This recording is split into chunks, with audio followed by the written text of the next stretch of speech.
Орыстың ұлы ақыны классикалық орыс әдебиетінің негізін қалаушы Александр Сергеевич Пушкин 1799 жылы 26 мамырда Мәскеу қаласында дворяндар отбасында дүниеге келген.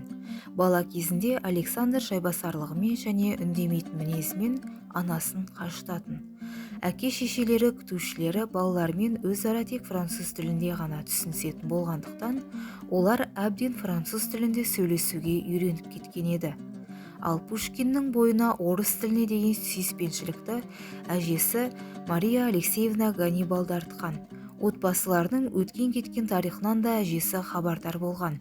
Ақынның болашағына үлкен әсерін тигізген адам күтушісі Арина еді. Күтушісі өзі білетін сан жетпейтін мақал-мәтелдер, әндер, ертегілерді Александрға айтып беретін. Александр әжесімен, күтушісімен және заңгер Пеликовпен ғана орыс тілінде сөйлесетін. 9 жасында ол әкесінің бүкіл кітапханасындағы классик ақындар мен ойшылдардың шығармаларын құмарта оқып шығады.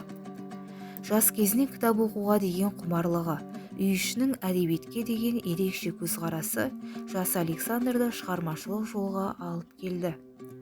Ескерткіш ақынның өзіне өлеңмен орнатқан ескерткіші. Өлеңде ақын әрбір ақынның арманы артына өшпес, өлмес сөз қалдыру екендігін, өзі де артында сондай өшпес із қалдырғандығы жайлы жырлайды. Адам қолынан келмейтін ескерткіш орнаттым.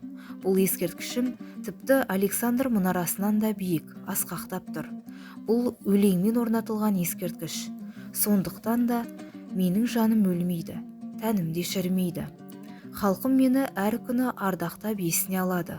Дауысым ұлы Ресейдің түкпір-түкпіріне жетіп славян елдерінің ұрпақтары, тіпті тұңғыс қалмақтар да менің атымды айтып жүреді дейді ақын. Халқыма ұзақ уақыт сүйікті болуымның себебі өлеңіммен олардың жүрегіне мейірім төктім. Езгіге ұшыраған байғұс халқыма еркіндік жырын тарту еттім деп шабыттана жырлайды.